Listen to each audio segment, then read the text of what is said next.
നമ്മൾ ഇന്നിവിടെ ഉണ്ടാക്കാൻ പോകുന്നത് സാബൂൻ അരി വെച്ചിട്ടുള്ള ഒരു കടിയാണ്.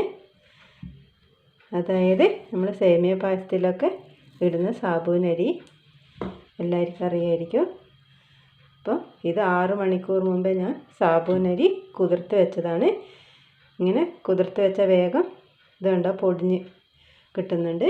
പിന്നെ കുറച്ച് ഗ്രീൻ പീസ്, പിന്നെ കാന്താരി മുളക്, പിന്നെ മല്ലിച്ചപ്പ്, പുതിന, കുറച്ച് തക്കാളി, പിന്നെ ഉള്ളി, ഇഞ്ചി, വെളുത്തുള്ളി. അപ്പം നമുക്ക് ഈ കാന്താരി മുളകും മല്ലിച്ചപ്പും പുതിനയും ഒന്ന് ചെറുങ്ങനെ മിക്സിയിൽ ഒന്ന് ഒതുക്കിയെടുക്കാം.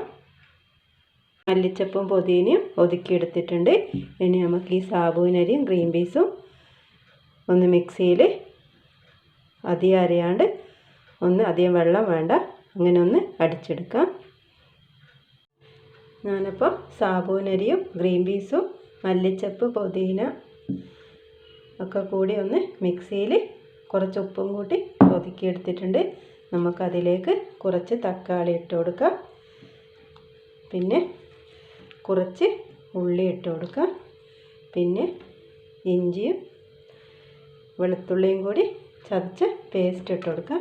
ഇത് നമുക്ക് നല്ലോണം കൈ കൊണ്ടൊന്ന് കുഴക്കാം. മല്ലിച്ചപ്പും പുതിനയും കുറച്ച് അധികം വേണം. ഇത് നമുക്ക് ഇഷ്ടമുള്ള ഷേപ്പിൽ ഉരുട്ടിയെടുക്കാം. ഇതുണ്ടോ ഇങ്ങനെ ഉണ്ടകളാക്കിയിട്ട് ഉരുളകളാക്കിയിട്ട് എടുക്കാം. അല്ലെ നമുക്ക് പത്തിൽ പോലെ ചെറുങ്ങനെ പരത്തി അങ്ങനെ എടുക്കാം. അപ്പം നമുക്കിത് ഷേപ്പാക്കിയിട്ടെടുക്കാം. നമുക്ക് ചെറിയ ബോളുകളാക്കി ഉരുട്ടിയെടുക്കാം. ഇതുപോലെ ബോളുകളാക്കി ഉരുട്ടിയെടുക്കാം. നമുക്കിതാ ഇതുപോലെ ബോളുകളാക്കിയിട്ട് ഉരുട്ടിയെടുക്കാം. ഇത് കണ്ടോ, ഇതുപോലെ ബോളുകളാക്കിയിട്ട് ഉരുട്ടിയെടുക്കാം. നമുക്ക് കട്ട്ലൈറ്റിൻ്റെ രീതിയിലോ അല്ലെങ്കിൽ പത്തിൽ വരുത്തുന്ന പോലെ അങ്ങനെ ഏത് നമുക്കിഷ്ടമുള്ള ഷേപ്പിൽ ഉരുട്ടിയെടുക്കാം. നല്ല ടേസ്റ്റുള്ള ഇതിൽ നമുക്ക് ഗ്രീൻ പീസിന് പകരം സാധാരണ കടല, അതായത് നിലക്കടലയോ അങ്ങനെ എന്ത് വേണമെങ്കിലും നമുക്ക് ഉപയോഗിക്കാം. ഇതുപോലെ ഉരുട്ടിയെടുക്കാം എല്ലാം. ഞാൻ ഇതാ എല്ലാം ബോളുകളാക്കി ഉരുട്ടി വെച്ചിട്ടുണ്ട്. അപ്പോൾ നമുക്കിത് ഒന്ന് ഫ്രൈ ചെയ്തെടുക്കാം. ഞാനിത് ഫ്രൈ ചെയ്തെടുക്കാൻ വേണ്ടി ചീനച്ചട്ടി അടുപ്പത്ത് വെച്ചിട്ടുണ്ട്. ഇതിന് അധികം എണ്ണ വേണ്ട, കുറച്ച് എണ്ണയും ചെറിയ തീയിൽ ഇത് വേകണം. അപ്പോൾ നമുക്കിത് ഇതിലേക്ക് ഇട്ട് കൊടുക്കാം.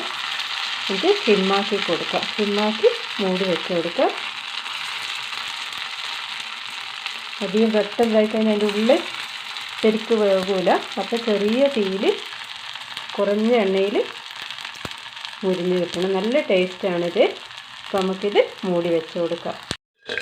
നമുക്ക് മൂടി എടുത്ത് ചെറുങ്ങനെ മറിച്ച് എല്ലാ സൈഡും മുരിച്ചെടുക്കാം.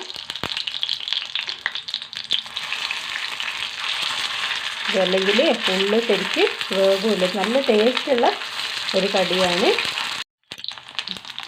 എല്ലാ സൈഡും നല്ലോണം മുരിഞ്ഞ് വരണം. എന്നാലേ ഇത് പുറത്ത് നല്ല മുരിതായിരിക്കും, പക്ഷെ ഉള്ളിൽ നല്ല സോഫ്റ്റും ആയിരിക്കും. ഇതുണ്ടോ, അപ്പോൾ ഇതിങ്ങനെ ചെറുങ്ങനെ അധികം എണ്ണയൊന്നും വേണ്ട. ഇതിന് ചെറിയ എണ്ണ മതി. ഇവിടെ അടുക്കളയിൽ വെളിച്ചം കുറവാണ്. ഇത് നമുക്ക് ഇങ്ങനെ ചെറിയ തീയിൽ ഇതാക്കിയെടുക്കാം. എൻ്റെ സാബൂൻ അരിൻ്റെ കടിയുടെ എല്ലാം പൊരിച്ച് കഴിഞ്ഞിട്ടുണ്ട്. നമുക്കിത് പ്ലേറ്റിലേക്ക് മാറ്റാം.